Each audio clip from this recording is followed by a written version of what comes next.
Alors c'est parti. Bonjour à toutes et à tous. Voilà, aujourd'hui, on est Bonjour. là pour vous présenter le résultat de notre projet en programmation Python dans le cadre de la L3 MIH IDS.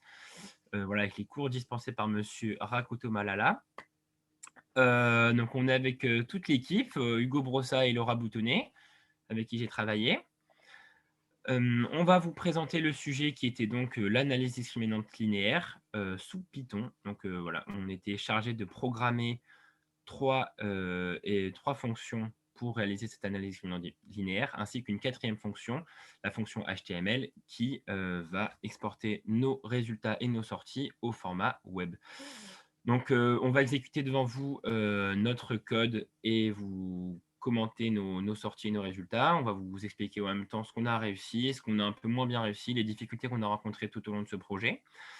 Donc, voilà, je vais laisser Laura vous présenter la première fonction qui est la fonction fit. À toi, Laura. Bonjour, comme je vous l'ai dit, je vais vous présenter la fonction fit. Donc, tout d'abord, avant de la lancer, on va faire certaines importations. Donc, l'importation OS, Panda et fonction, puisqu'elles vont nous servir par la suite. Nous chargeons ensuite le dossier dans lequel se situe notre jeu de données. Nous lançons ensuite notre jeu de données qui correspond au data train. Ensuite, nous avons décidé de créer une classe. Et donc, nous avons décidé de créer une classe parce que cela va nous permettre de récupérer certaines variables, par exemple dans notre fonction fit, et de les réutiliser par la suite dans notre fonction predict ou encore dans notre fonction step-disk. Donc, nous allons maintenant lancer la fonction fit. Donc, dans la fonction fit, on va mettre deux attributs en entrée. Donc, notre table, donc data train, et notre variable caractère, qui ici, dans notre jeu de données, s'appelle type. Il est important, donc il sera important et primordial et de noter la variable caractère du jeu de données en question pour pouvoir lancer la fonction fit. Donc dans la fonction fit, on a tout d'abord fait on a mis quelques informations de base concernant le nom des variables, le type, la dimension de notre jeu de données. Aussi, on a représenté les différents degrés de liberté. On a aussi représenté la matrice des descripteurs. Donc la matrice des descripteurs, le nombre de variables explicatives, nos vecteurs cibles. On a ensuite représenté les différentes classes qui étaient dans notre base de données. Ici, Kirsch, Mirabel et Poire. On a ensuite représenté les effectifs par classe. Donc, on a représenté un petit tableau. Hugo, je te laisse le montrer en cliquant sur Plot. Donc, un petit tableau qui représente donc la proportion des éléments par classe. Donc, on voit qu'on a 17 lignes qui sont Kirsch, 15 qui sont Mirabel et 20 qui sont Poire. Donc, on a trouvé que c'était mieux de faire une représentation graphique parce que c'est toujours plus visuel de voir un graphique que des chiffres écrits. On a ensuite, donc, dans notre code, représenté la proportion par classe de chacune de nos variables, les moyennes conditionnelles, la matrice de covariance conditionnelle, les matrices selon les classes, donc selon les différentes classes qu'on a trouvées précédemment. On a aussi représenté la matrice de covariance totale, la matrice de covariance intraclasse, donc non biaisée et biaisée. On a ensuite représenté l'inverse de notre matrice intraclasse. Et à l'aide de toutes les matrices qu'on a calculées et trouvées précédemment, on a pu calculer nos coefficients des variables HK et les constances AKO. Et donc, cela nous a permis, tu peux descendre un petit peu s'il te plaît, cela nous a permis de faire la classification de nos fonctions avec les différentes valeurs de chacune de nos fonctions. Et donc, cela va nous permettre de prédire ensuite, avec un jeu de données vide, les fonctions. Et donc, je laisse la parole à Hugo pour vous expliquer la fonction predict. Donc oui, donc en effet, donc voilà, une fois qu'on a effectué notre fonction fit, on a décidé de faire une prédiction de si on a des nouvelles données. Donc tout d'abord, on a chargé notre jeu de nouvelles données. Et après, on a ensuite créé une fonction predict avec en paramètre le retour de la fonction fit qui correspond aux matrices des coefficients et des constantes, ainsi que du jeu de données de prédiction. Donc, quand on la lance, on a un peu comme pour la fonction fit, on a des informations sur les noms et les types de variables, sur la dimension du jeu de données, On a aussi affiché les premières valeurs pour avoir un premier aperçu. Encore une fois, on a la matrice des descripteurs X. Donc, une fois qu'on a tout ça, on peut maintenant, grâce à la fonction return, reprendre les coefficients et les constantes qu'on avait sauvegardées dans la fonction fit. Et parce que ces coefficients et ces constantes, ils vont nous permettre de calculer des scores pour notre nouveau jeu de données de prédiction. Donc, ces scores, ils apparaissent ici, dans cette matrice. Et pour ensuite avoir notre prédiction, on a identifié le maximum pour chaque ligne et on a identifié son appartenance dans une colonne pour pouvoir identifier dans quelle modalité est prédite. Et donc, du coup, ça nous donne une matrice avec l'ensemble des prédictions pour notre nouveau jeu de données. Et donc, maintenant, je vais laisser la parole à Josh qui va vous parler de la fonction step-disk. Donc, la step-disk, maintenant, on a rencontré pas mal de difficultés sur cette fonction. Donc, comme vous pouvez le voir, on n'a pas réussi réellement à effectuer la sélection de variables.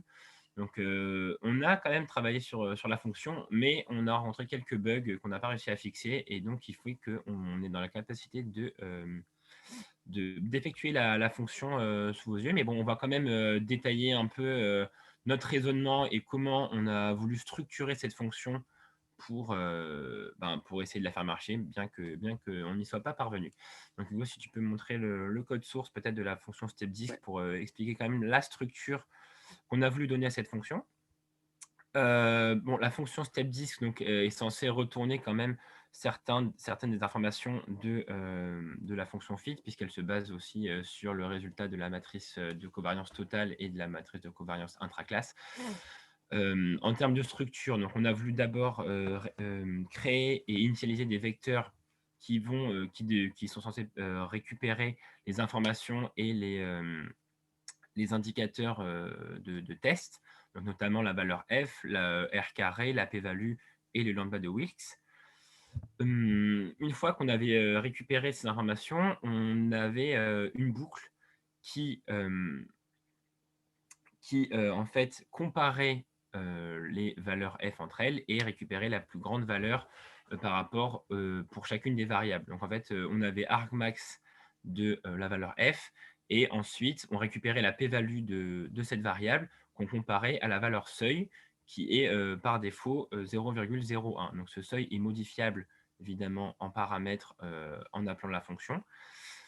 Et ensuite, on a en fonction de si la p-value de la variable sélectionnée est inférieure au seuil qu'on a défini, eh ben, on accepte la variable, on la sélectionne et on passe à l'étape suivante. Donc voilà, on réitère l'opération jusqu'à ce qu'en fin de compte, la p-value soit supérieure en fait au seuil qu'on a imposé.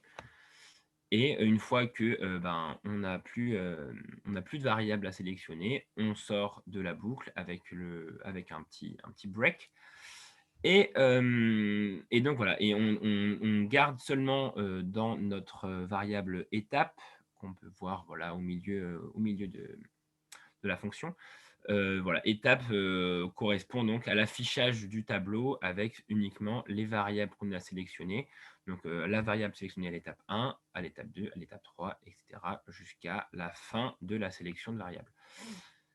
Et donc voilà, donc on ne pourra pas vous la présenter malheureusement. On remercie d'ailleurs aussi une équipe de programmeurs qui nous a bien aidés pour comprendre la démarche et pour essayer de programmer cette fonction. Bien qu'on n'y soit pas parvenu, ça nous a quand même bien aidé pour nos compétences personnelles. Ça nous a bien fait travailler aussi. Donc voilà, on n'oublie pas spécial dédicace à eux qui nous ont quand même pas mal aidé sur cette fonction. Et maintenant, on va vous présenter la fonction HTML et nous sortir nos résultats sous format un peu plus esthétique en page web. Donc, je redonne la parole à Laura. Donc après, nous avons voulu représenter nos données sur une page web pour que ça soit beaucoup plus lisible, beaucoup plus compréhensible pour quelqu'un qui ne connaît pas, par exemple, le langage Python, donc pour que ça soit beaucoup plus compréhensible. Donc nous n'avons pas réussi à programmer la fonction HTML et de la généraliser à chaque code. Donc nous avons codé, donc nous avons affiché les résultats donc que de ce jeu de données parce que nous n'avons pas réussi donc à généraliser. Donc pour la fonction fit, nous avons affiché les informations de base, donc la taille de l'échantillon, le nombre de variables, les classes et les différents degrés de liberté. Nous avons ensuite affiché des informations au niveau des classes, donc le poids, les fréquences et les proportions de chacune d'entre elles. Ensuite, nous avons affiché des informations concernant la covariance. Nous avons affiché ensuite différentes matrices, les moyennes conditionnelles, donc les matrices de covariance par classe, En fin de compte, la matrice de covariance. Excuse-moi Laura, en fait, on a affiché en fait tout ce qu'on a pu voir dans la partie Python. Voilà, et en fait, ce qui est intéressant sur la fonction HTML surtout, c'est que on affiche en fait toutes les étapes intermédiaires des calculs. Donc, à la fois, on a le résultat final, donc la matrice qui va être utilisée pour la fonction predict, mais voilà, on a quand même fait le choix d'afficher toutes les étapes intermédiaires des calculs. À la fois, nous, ça nous a permis tout simplement de voir que nos résultats étaient bien justes et corrects.